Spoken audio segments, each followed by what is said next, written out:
Alors, on va reprendre à partir d'où on a arrêté hier. On peut reprendre après la Gemara. Ok, le début de la Gemara, en haut. Man shamat leidamar ben haolam ve'lamizbeach tzafon. Rabbi Elazar berabbi Shimon hi. דתניא איזה הוא צפון, מקיר של מזבח צפוני, ועד הכותל העזרה, וכנגד כל המזבח כולו, צפון, דברי רבי יוסי ברבי יהודה. On avait dit que selon Rabbi Yossi et Rabbi Yehuda, tout ce qui est derrière, directement derrière le mizbeach, c'est Tzafon. Rabbi Elazar berabbi Shimon mosif, af ben ha'ulam ve'lamizbeach. Lui, Rabbi Elazar de Rabbi Shimon, il ajoute, salut Ali. Tu as une Gemara? Ah, je t'apporte. Non, bien sûr, ça revenait ensuite. C'est bon, Rav. Je suis bien, moi.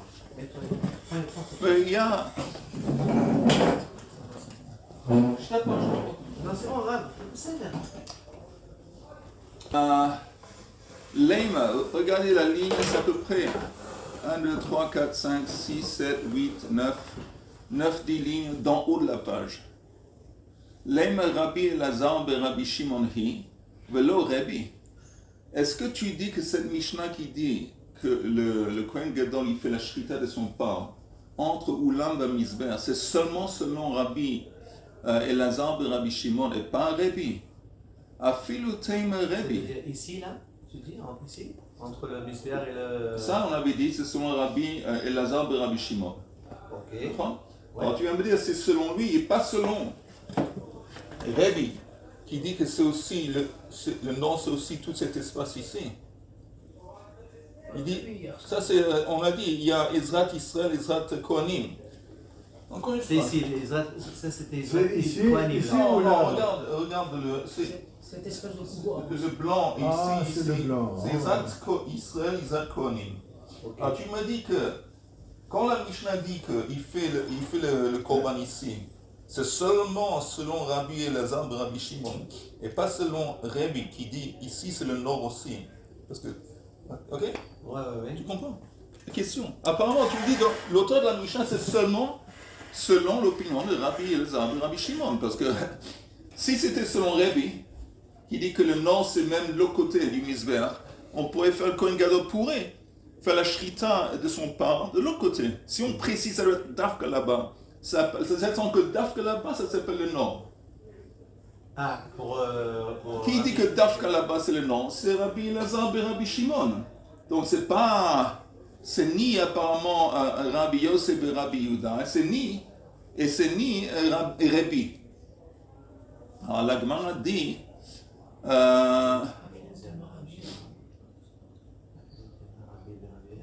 Velo Rabbi, afilu teim Rabbi. Tu peux dire que même Rabbi est l'auteur de notre Mishnah. Ve Rabbi hashta ad Rabbi Yosef et Rabbi Yehuda mosif. Rabbi, il ajoute à l'espace qui est défini en tant que nom sur l'opinion de Rabbi Yossi et Rabbi Yehuda. S'il ajoute sur lui ad Rabbi Elazar et Rabbi Shimon le mosif, à plus forte raison il va ajouter sur lui. Vous entendez encore? Si, encore une fois, c'est vraiment pas compliqué. Il faut juste s'appliquer. Cette surface ici, ça c'est classique, ça c'est le nord selon Rabbi Yossi ben Rabbi Yehuda. c'est Ezrat Kohanim. Non, c'est pas Ezrat Kohanim. C'est pas la brite. Hein? C'est mal la Ok, brite. mais nous on apprend, c'est plus important. Non, mais on m'a dit de venir vous prévenir. Merci. Pas de reproches. Hein. Ok, alors ici, Ah, c'est toi, bien. ici c'est le nord selon Rabbi Elazar et Rabbi Shimon. Et ici, c'est le nord selon Rabbi. Quand Rabbi il ajoute, il dit pas seulement ça c'est le nord, ça aussi c'est le nord. Il ajoute ça, il est prêt à considérer ça c'est le nord et ça non. C'est quoi et ça non? Ça c'est encore plus proche du Eichal. Alors s'il considère que ça, cette surface aussi, c'est considéré comme le nord, il ajoute à ça, c'est sûr qu'il est... Le côté ouest, il est dedans. Oui, c'est sûr qu'il serait d'accord avec ça aussi. Pourquoi? Parce que c'est écrit, le Corban, il doit être Bayer HaMizbeach. Il doit être... Il doit être... C'est encore mieux, parce que c'est en Lifnei Hashem, c'est encore plus près du Eichal. S'il est prêt encore une fois à rajouter, dire pas seulement ça c'est le nom, ça aussi c'est le nom. Et si tu peux faire l'Ishrot un Kodesh Kodesh Nissim, à plus forte raison, il serait d'accord que ça c'est le nom, parce que c'est plus proche au Eichal. C'est ce qu'on dit.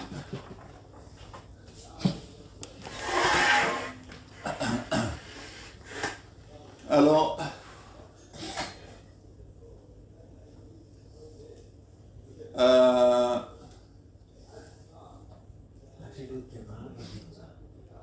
אפילו תימא רבי, ורבי, השתא עד רבי יוסף ברבי יהודה מוסיף, s'il est prêt à ajouter sur l'opinion de Rabbi Yehuda qui dit que c'est directement derrière le Mizbeach, à de Rabbi Elazar et Rabbi Shimon, le Mosif, est-ce qu'il ne serait pas prêt à ajouter à ça aussi? Ken? Regardez juste rajouter, c'est-à-dire la partie... La définition du nom, c'est pas simplement derrière le Mizbeach, et c'est pas seulement, s'il dit ça comprend même l'espace qui est plus éloigné du Eichal, la plus forte raison que l'espace au nord qui est plus rapproché, ça marche. Regardez à l'ouest. Oui, à l'ouest. Regardez juste le Rashi un peu plus en bas, qui commence Hashta, Rebi de Rabbi Yosef Mosif. Vous voyez le Rashi? Oui. À la fin des lignes de la Gemara. Klomar, Mai Tibain Lecha, Pshita, de Lav Dafka Ka'amre. C'est évident apparemment que quand on a dit que c'est Rebbe dit ce qu'il dit, c'est pas Dafka cette surface, uniquement cette surface, c'est le nom et pas d'autre. Mais qui Rebbe de Mosif et Safon, Shel Sad Mizrach, Shu Meruchak Mekedushat Eichal, à de Rabbi Yosef, הוא דמוסיף לה, אבל דרבי אלעזר lately, אפשר לומר המרוחק כשר והמקורב פסול. C'est ce que Rachid dit. C'est inconcevable que quand Rebbe il dit que le nord, même le nord à l'est, c'est kasher, il ajoute seulement sur l'opinion de Rabbi Yosef et de Rabbi Yehuda qui dit c'est l'espace derrière. À plus forte raison, il est d'accord, ça comprend aussi le côté ouest, parce que c'est Karov. Ok, donc on retourne à la Gemara. C'est comme ça qu'on voulait en fin de compte proposer, qu'on dit que l'auteur de la Mishnah c'est Rabbi Elazar et Rabbi Shimon. Parce que si tu me dis que Rabbi serait en accord avec cette Mishnah, Nukmei Bekula Azara. La Mishnah n'a pas besoin de préciser que le Kohen Gadol il fait la shrita d'Afka entre le Ulam et la Mizbeach. Si vraiment la Mishnah allait selon l'auteur de la Mishnah ce serait même Rabbi, il pourrait, le Kohen Gadol, faire la shrita de son part dans toute la surface du nord. Parce que si ça comprend aussi bien Rabbi Elazar et Rabbi Shimon, aussi bien Rabbi Yosef et Rabbi Yehuda, aussi bien même le côté est, alors pourquoi la Mishnah précise d'Afka entre le Ulam et le Mizbeach? Si c'est selon Rabbi, il pourrait faire la shrita n'importe où, tant que c'est dans le côté nord de la cour. Oui, mais même avant les escaliers?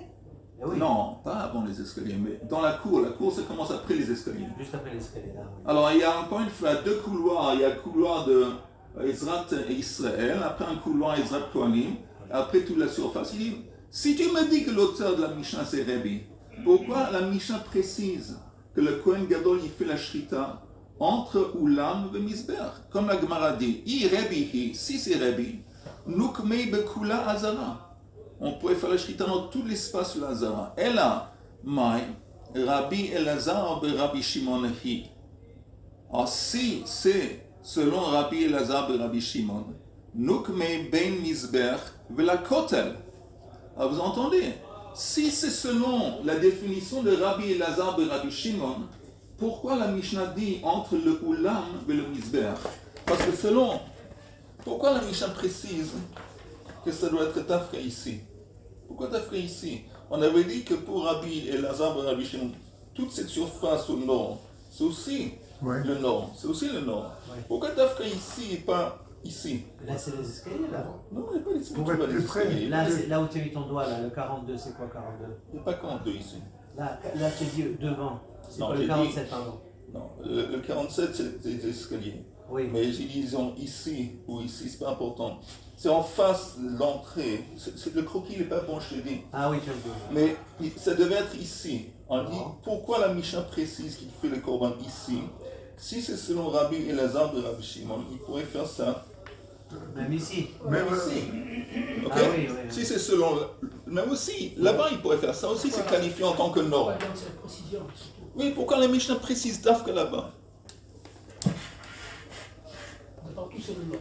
À émettre, toutes ces parties-là, normalement, c'est le nord, parce qu'à partir du moment où ils sont Oui. au-dessus. Oui.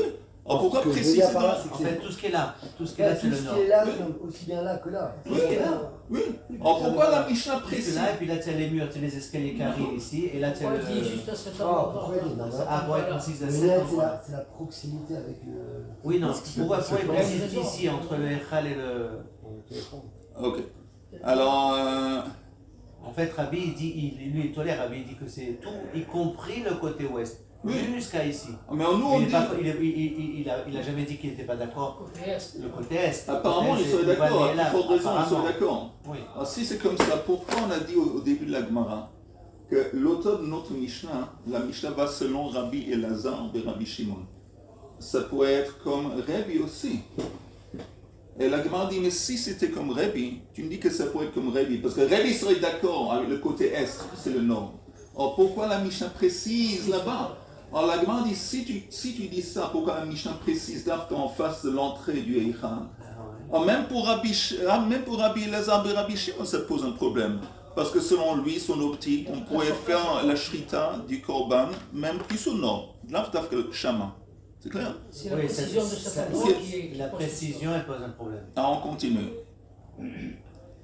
Ela ma'it lach le meima. Alors, qu'est-ce qu'on doit dire?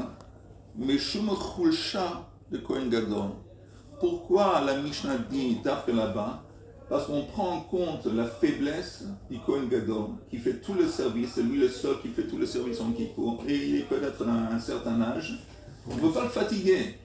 Donc on dit, c'est pas parce qu'il est obligé de faire ça là-bas, mais il peut faire ça là-bas, c'est caché de faire ça là-bas. On prend en compte le fait parce que sinon il doit si c'est plus loin du Misber, si c'est plus au nord ou plus à l'est, il doit porter le sang, ça c'est lourd.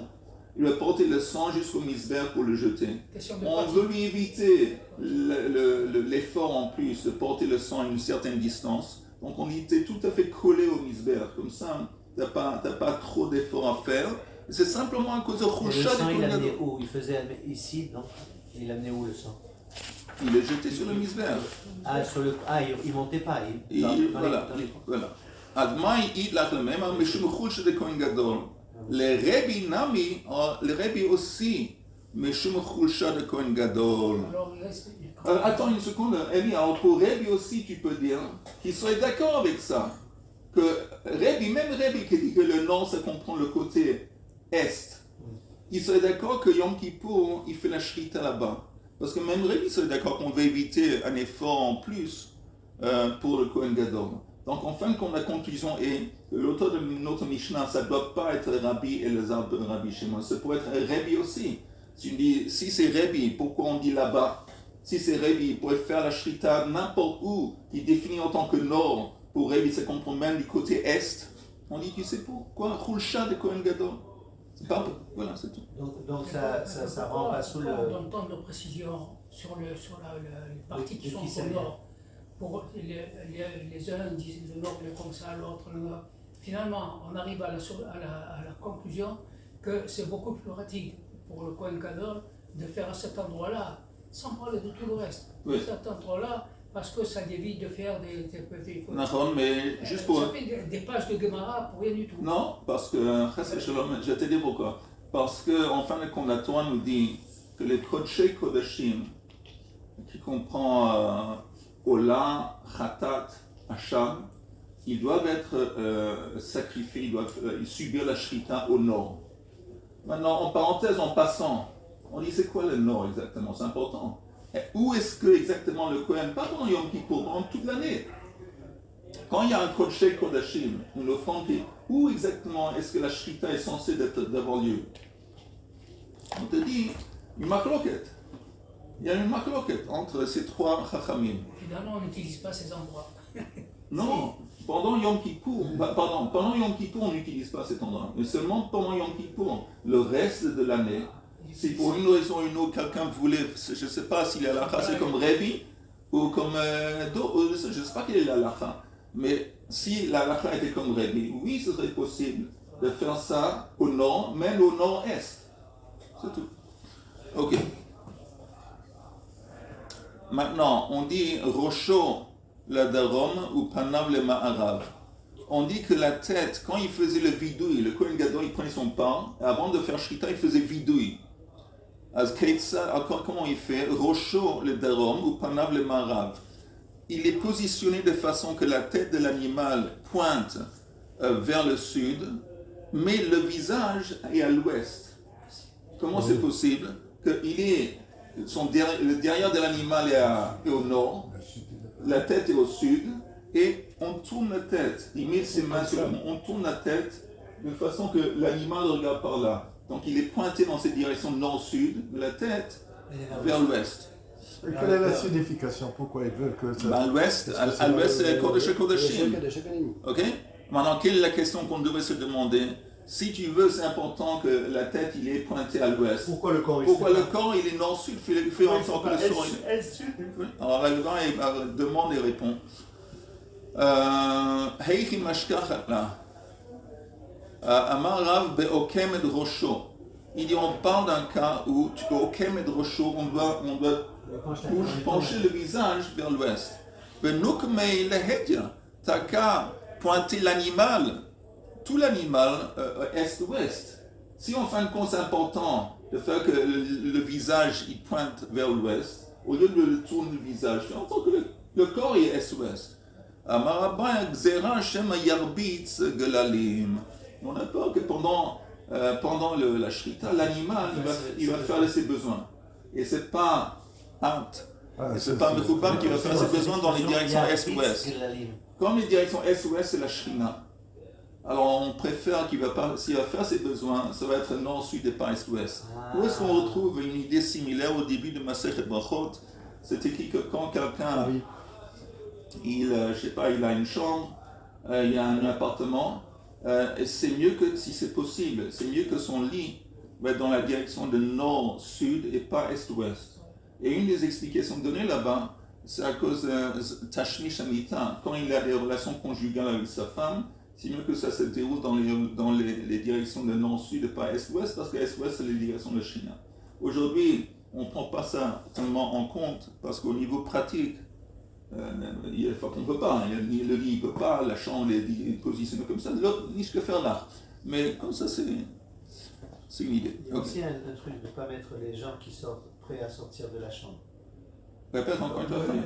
D'éviter que quand on rentre dans la chambre, que la porte, pas nord-sud, que la porte, on ne rentre pas et qu'on ait les pieds devant nous. Ah, les pieds du lit. Du lit. Ok. Pourquoi? Dans la mesure parce que quand quelqu'un est décédé, il est comme ça. Okay. Dans la mesure du possible. La Gemara dit Tanu Rabbanan. Ketzad somer, comment exactement la smicha se déroule? La smicha, c'est quand il fait le vidou, il pose ses mains sur la tête. Ketzad somer hazevach omed betzafon ou panav le ma'arav. On a vu le korban il est au nord, le visage il est tourné vers l'ouest. Va somer omed bemizrach ou panav le ma'arav. Et le sommaire dans le Kohen Gadol ici, il est placé au sud et il regarde l'ouest. Il place ses deux mains entre les deux cornes de l'offrande.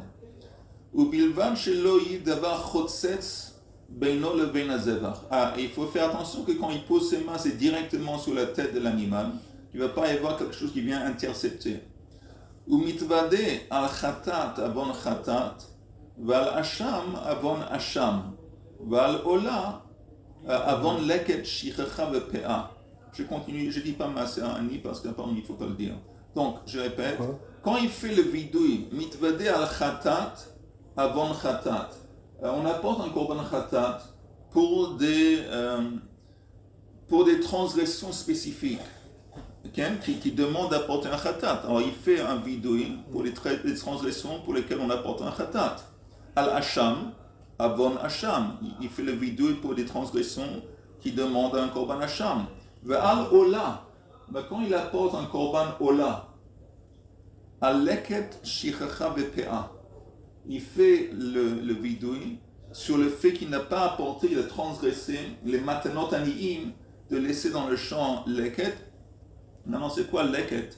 Leket, quand il y a la moisson. Tous les ans. Ce qui reste. Alors, quand il y a les moissons, le fermier, il coupe, ok? Il vient, avec sa main, il fait comme ça. Il a, comment on appelle ça? Une faucille. Il fait comme ça. Alors, en faisant ça, c'est possible qu'il y a des morceaux, il y a des tiges. Comment on appelle les tiges individuelles? Des tiges. Il y a un meilleur mot. Des épis.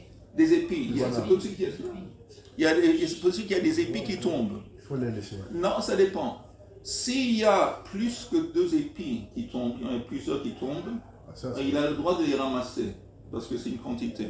Et s'il y a 1 ou 2 qui tombent, il n'a pas le droit de les ramasser. Ah, voilà. Ça s'appelle leket. Et ça s'accumule, parce que chaque fois qu'il fait comme ça, encore une fois, s'il y a beaucoup qui tombent, alors il va le prendre. Mais s'il y a 1 ou 2 qui tombent, alors il les laisse partir. C'est une obligation, c'est leket. Ça, c'est leket. Maintenant, c'est quoi PA? PA, vous savez qu'on laisse un coin du champ en tant que matana l'aniim, qui est destiné aux pauvres. Et shichacha, c'est quand le monsieur, il va ramasser les bottes de pain, de foin. Ah ouais. Alors c'est possible que quand il passe par les rangées de bottes, il en oublie une. Alors s'il en a oublié une, il n'a pas le droit de revenir le prendre. Ça s'appelle shichacha. Alors quelqu'un qui n'a pas fait ça, il apporte un korban en tant que kapara. Ola. Korban ola. Mais qui c'est celui qui n'a pas fait ça? Ça veut dire C'est des ouvriers. Ou les ouvriers, ou lui-même, il se rend compte après. Non, mais c'est des ouvriers alors. Donc peut-être, vous allez dire, c'est pas qu'ils sont fous, mais enfin, ils pensent aux pauvres, alors ils peuvent continuer. Ouais, c'est ça ce que je veux dire. Si c'est le Baal Abayit, je comprends. Mais si c'est les ouvriers, je comprends ce que tu dis. Si c'est les ouvriers qui font ça, la brioute, est-ce que eux aussi, ils sont censés... non, parce que l'obligation de laisser le matanot aniim, c'est une obligation qui s'impose sur le Baal Abayit, sur le propriétaire, pas sur les ouvriers. Voilà. Divrei Rabbi Yosef Glini. Maintenant, Rabbi Akiva omer ein ola ba'a ela al aseh ve'al lo ta'aseh shnitak le'aseh. Lui, il n'est pas d'accord apparemment, il dit non. Korban ola est seulement offerte dans un cas d'un assez. Si quelqu'un a transgressé un commandement positif, alors on apporte une ola. Ola, c'est apporté en tant que kapara. Pour la transgression de quoi? Un korban, un commandement positif, à l'assé. Et aussi à l'ota assez, shenitak le assez. C'est quoi un lota assez, shenitak le assez? On a j'espère que c'est pas Covid. Hein. Non. Sinon, on peut le prendre en cours de justice ou quelque chose comme ça. Alors, moi, c'est l'ota assez, anitak le assez, que la Torah nous dit, ça c'est interdit, tu n'as pas le droit de faire tel et tel. Et tout de suite après, c'est écrit, mais dans le cas où tu l'as fait, tu n'aurais pas dû le faire, il y a un moment positif, on fait comme ça. Par exemple, il y a un korban qu'on n'a pas le droit de laisser, korban Pesach, il me semble, on n'a pas le droit de le laisser jusqu'au matin. Alors, si quelqu'un transgresse et le laisse jusqu'au matin, il y a un autre commandement de le brûler. Bon, ça, ce serait un exemple de mitzvot aseh shnitak le aseh. L'ota aseh shnitak le aseh. Ne le laisse pas jusqu'au matin, ça c'est un l'ota aseh. Mais après c'est suivi, mais si tu as transgressé, il y a un commandement positif qui vient rectifier. Alors, sur ça, Rabbi Akiva dit, sur ça, on apporte un korban ola si tu n'as pas fait ce qu'il fallait faire. Pourquoi on ne parle pas ici de korban? Vous entendez, pourquoi on ne parle pas, par exemple, de mitzvah lota aseh? Pourquoi on ne parle pas ici? On parle de Ola, mais qu'est-ce qui se passe avec quelqu'un qui transgresse un lota aseh? Normalement, la punition classique d'un lota aseh, c'est malkot. À chaque fois que quelqu'un transgresse un lota aseh, c'est ou malkot, ou si c'est plus grave, אז זה מיתת בית דין, כן, סחילה, שריפה, ok? Alors c'est pour ça que c'est pas mentionné, parce que la punition elle est évidente. Donc on continue, donc il y a apparemment une marloquette sur quoi on apporte Korban Ola. Alors la Gemara demande, sur quoi est-ce qu'ils se disputent Rabbi Yossi Aglili et Rabbi Akiva. Amar Rabbi Yirmiyah, Belav de Neveila, comme Miflegé. Ils se disputent sur la transgression de Neveila. Rabbi Akiva Savar Lav Me'ayahu. Rabbi Akiva dit que cette transgression, c'est une transgression, c'est un lota'asé à part entière. Et si c'est un lota'asé à part entière, on ne va pas apporter une ola. Qu'est-ce qu'on va faire? Si c'est un lota'asé, apparemment, on va recevoir malkot. On va manger d'une léla. Oui, on va voir bientôt dans les Rashi. Rabbi Yossi Aglili savar lav ma'ayahu. Il dit non, c'est pas une transgression, un commandement négatif à part entière. C'est différent. Comme c'est différent, alors ça rentre dans la catégorie d'une espèce de assez, et sur lequel si tu transgresses, tu apportes une ola. Alors regardons juste la Rashi en haut de la page. Belam de Nevela Kamiflegi. Vous voyez, d'Ertiv, assez achrav. Après c'est écrit assez, la guerre asher bisha'arecha titnena ve'achala. C'est écrit qu'on n'a pas le droit de manger une nevela. Qu'est-ce qu'on fait avec? On la laisse, on la donne aux guerres. On parle ici d'un guerre toshav. C'est pas un converti, mais c'est un goy qui garde les 7 commandements dans la terre. Lui, il peut vivre dans la terre d'Israël. Et lui, il est censé de recevoir la nevela. C'est écrit, encore une fois, la guerre asher bisharech titnena v'achla. Donc ça, c'est un commandement positif qui vient apparemment rectifier la transgression. C'est quoi la transgression? Ne mange pas la nevela. Ici, qu'est-ce que Rashi dit? Umihu al-kochach ein ze nitak la'aseh. Mais tu ne peux pas me dire que donner ça aux guerres toshav, ça vient rectifier. Deha netinata la guerre yefshar la'achar she'avar al lota'aseh shel achila. Parce qu'on avait dit, le commandement positif vient rectifier la transgression. C'est quoi la transgression ici? Qu'il a mangé. Il a mangé la nevela. Alors, s'il a mangé déjà la nevela, tu ne peux pas me dire maintenant que tu as mangé, donne-le au guerre toshav. Si tu peux me dire que ça vient rectifier, c'est trop tard. Donc forcément, selon Rashi et selon la façon qu'on aborde ce verset, l'obligation de donner ça aux guerres, c'est pas après que tu as transgressé, que tu as mangé la nevela, c'est avant. C'est comme si la Torah te disait, tu sais quoi, tu as une nevela, ne la jette pas à la poubelle, donne-la aux guerres toshav. D'abord ça, après on te dit, tu sais, et ne le mange pas. C'est pas que de donner aux guerres toshav, ça vient rectifier la transgression. Parce que tu ne peux pas rectifier quelque chose qui était déjà mangé, la nevela, il n'y a rien à donner aux guerres toshav. Ok?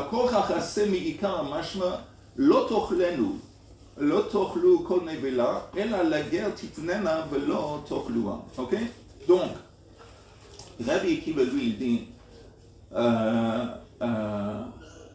il dit, comme, vous entendez, comme donner ça aux guerres, c'est pas une mitzvah assez qui vient rectifier. C'est pas un lav shenitak le assez. Ça veut dire que c'est un lave. C'est un lave me'aya, c'est un lave à part entière.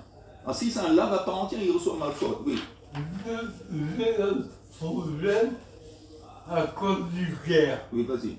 Le seul guerre qui me semble Raoul, Oui. c'est le bras de ma vie qui a découvert que notre enfant elle a 3 ans. Mais les autres guéris, ils n'ont pas de passé. Oui. Le passé, c'est Mais égoïste. tu entends, de toute façon, ici on ne parle pas d'une guerre d'une façon classique, un guerre tzedek, quelqu'un qui s'est converti. Oui. On ne parle pas de ça. On parle d'un guerre, quand la Torah dit tu donnes, si on parlait d'un converti normal, ben il peut pas manger une nevela. Donc quand la Torah dit tu donnes ça aux guerres, c'est pas un converti normal, c'est un guerre toshav. Donc c'est rien à faire avec une conversion ou même les descendants, les convertis sont des descendants d'Abraham. Rien à voir. Ok. Maintenant la Gemara dit, mais Rabbi Yossi lui il dit néanmoins que cette idée de Nevela, c'est pas une transgression à part entière, c'est un truc bizarre. Pourquoi? Parce qu'il dit comme ça, comme si vous lisez les versets de la Torah, d'abord on voit que c'est écrit que tu ne peux pas manger la nevela. Après c'est écrit que tu donnes aux guerres. Alors lui il dit, c'est vrai, je suis d'accord, Rabbi Yossi dit, je suis d'accord avec ça, que ça ne vient pas rectifier. Parce qu'une fois que tu as mangé la nevela, il ne reste plus quelque chose à donner au guerres toshav. Mais néanmoins, le fait que c'est écrit après, ça veut dire qu'on ne considère pas que l'interdiction de manger la nevela, c'est une interdiction normale. Si c'était une interdiction normale, qu'est-ce qu'on reçoit? Malkot. Mais le fait qu'ici c'est écrit un commandement positif qui apparaît après, en dépit du fait que ça ne vient pas rectifier parce que c'est déjà trop tard, mais le fait que c'est écrit dans le verset après, selon Rabbi Yossi, ça veut dire que c'est pas un lot assez normal. Est-ce qu'il doit le donner après avoir mangé un petit peu? Ou est-ce qu'il doit le donner avant de Normalement, il ne doit pas, la Torah dit, ne le donne pas, mais au lieu de le manger, donne-le, par exemple, au guerres toshav. Maintenant, nous on a dit qu'un lot assez shnitak le assez, que l'idée, la raison d'être du assez, que ça vient rectifier le lot assez. Et ici, c'est sûr que ce n'est pas le cas. Tu es d'accord? Bon, il n'a pas mangé de toute façon la bête. Non, mais si il commence à manger, alors ce qu'il a mangé, il ne peut plus maintenant le donner au guerres toshav. Donc tout le monde est d'accord que dans ce sens, le assez de donner aux guerres, ça ne vient pas rectifier. Parce qu'une fois que tu as mangé, c'est foutu. Tu es d'accord? Tu es d'accord ou pas? Oui, le commandement bien saisi. Est-ce qu'il a mangé ou pas? Oui. Il a mangé. Alors, il y a deux possibilités. Encore une fois, tu entends. C'est écrit dans la Torah, tu n'as pas le droit de manger une nevela. Est-ce qu'il donne la bête après avoir mangé ou avant avoir mangé? Moi, je te demande à toi, normalement, une fois que tu as mangé, est-ce que tu peux donner à quelqu'un d'autre? Non. Non, tu as déjà mangé. Ce que tu as mangé, la chose que tu as déjà mangée, ne peut plus être donnée à quelqu'un d'autre parce que tu l'as déjà mangé. De la même bête, tu peux donner ce qui reste. Oui, mais je parle de la chose que tu as déjà mangée. Ça y est, c'est on te dit, comme les choses que tu as mangées sont plus aptes à être données à qui que ce soit, c'est sûr que le commandement de donner aux guerres, ça ne vient pas rectifier. Alors ça, c'est Rabbi qui dit, comme ça ne vient pas rectifier, ce n'est pas considéré comme un lavanitak lassé. Léoumaz et Rabbi Yossi, lui, il dit que c'est vrai que ça ne vient pas rectifier, mais le fait que c'est écrit dans le verset après, ça laisse entendre que ce n'est pas une transgression normale, et donc tu ne vas pas avoir malkot, tu vas devoir apporter un korban olam. On continue. Lav ma'ayehu, Abaye amar de chuli alman. Lav de nevela, lav ma'ayehu. Selon Abaye, tout le monde est d'accord que la transgression du nevela, c'est une transgression à part entière parce que c'est évident que donner ça aux guerres, ça ne vient pas rectifier. Tout le monde est d'accord avec ça. Ici, sur quoi ils se disputent, vous entendez, on a parlé des matnot aniyim. On a dit, maintenant la Torah nous dit, tu n'as pas le droit de manger, de prendre ces morceaux de la récolte qui sont destinés aux pauvres. Plutôt, qu'est-ce que tu fais? Tu les laisses aux pauvres. Alors, peut-être j'ai un verset ici. Attendez une seconde. Je regarde le verset que j'ai. Attendez une seconde. Ah voilà. Je vous lis. Quand vous allez moissonner votre moisson, n'enlève pas, ne prends pas aussi le coin du champ. Comme on a dit avant, les épis individuels, un ou deux qui tombent, tu n'as pas le droit de les prendre. Les ani belager ta'azovotam, ani adama elohechem. Plutôt, tu les donnes aux pauvres. Ok? Maintenant, ça apparemment, c'est un cas classique de tu n'as pas le droit de les prendre. Ayam Makot. Et si, non, tu n'as pas le droit, c'est une transgression. Mais si tu as transgressé, il y a un commandement positif qui va venir rectifier. Tu les as pris chez toi, tu as transgressé, tu n'aurais pas dû le faire. Maintenant, tu sais quoi? Rectifier, le donner aux pauvres. Donc ça, c'est apparemment un cas classique. Alors il dit, selon la base, ça c'est le sujet de la dispute entre Rabbi Yossi Agli et Rabbi Akiva. Il dit, Ta'azov comme il faut dire, Rabbi Akiva savant Ta'azov mi'ikara mashma. Pour Rabbi Akiva, l'idée de donner aux pauvres les cadeaux de la moisson, ça ne vient pas après que tu as transgressé, ça vient avant. L'APA, leket, shichacha, lechatrila, la mitzvah, c'est de les donner aux pauvres. Ça ne vient pas rectifier une transgression, c'est lechatrila. Ça, c'est ce que tu dois faire, de les donner aux pauvres. Tandis que Rabbi Yossi Agli, il savant, hashta mashma. Il dit encore une fois, il dit, tu sais quoi, je suis d'accord que normalement la Torah nous dit, tu sais quoi, qu'est-ce que tu fais avec Père Shikrahavelek? Les khatri, là tu le donnes, c'est destiné aux pauvres. Mais néanmoins, encore une fois, c'est écrit dans le verset à la fin. Comme c'est écrit à la fin, ça ressemble à quelque chose qui vient rectifier. Ça ressemble à l'avanitak le'aseh. Et donc pour Rabbi Yossi Agli, leket Shikrahavelek, c'est pas un commandement, c'est pas un l'avanitak le'aseh. Et donc, tu reçois Malkot. Avant qu'il rentre dans le champ, il sait déjà qu'il ne doit pas toucher à tout ça. Pas seulement il sait déjà qu'il ne peut pas toucher, apparemment il sait que, pas seulement il ne veut pas y toucher, c'est destiné, tout ça c'est destiné aux pauvres. Okay, c'est pas lui. Donc il ne doit pas. C'est comme un gazelle. Oui, c'est comme un gazelle. C'est comme que la Torah dit ça appartient aux pauvres, au lieu de les donner aux pauvres, il est pris pour lui. Alors on lui dit qu'en fin de compte, ça c'est la marloquette entre Rabbi Yossi Agli et entre Rabbi Akiva. C'est clair? On peut juste voir un Rashi si vous voulez. Regardez le Rashi qui dit Rabbi Akiva sava lav me'al yahu. Vous voyez, c'est la 5e ligne dans haut de la page.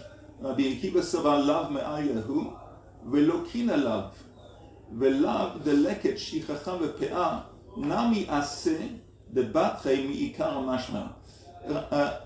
Rabbi Akiva dit que même dans le contexte de Matanot Aniim, Ken Shichacha Leket, des choses de PA, il dit c'est vrai que c'est écrit après de les donner aux pauvres, mais le sens, c'est même dès le début, les khatrila, tu dois les donner aux pauvres. Ne prends pas les morceaux, les portions de la moisson qui sont destinées aux pauvres, plutôt, au lieu de les prendre, c'est pas après que tu les as pris. Au lieu de les prendre, tu les donnes aux pauvres.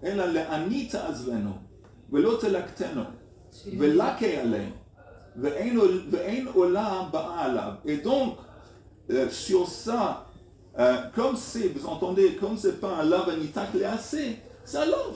Ah, si c'est un lave normal, tu reçois les coups. Oui.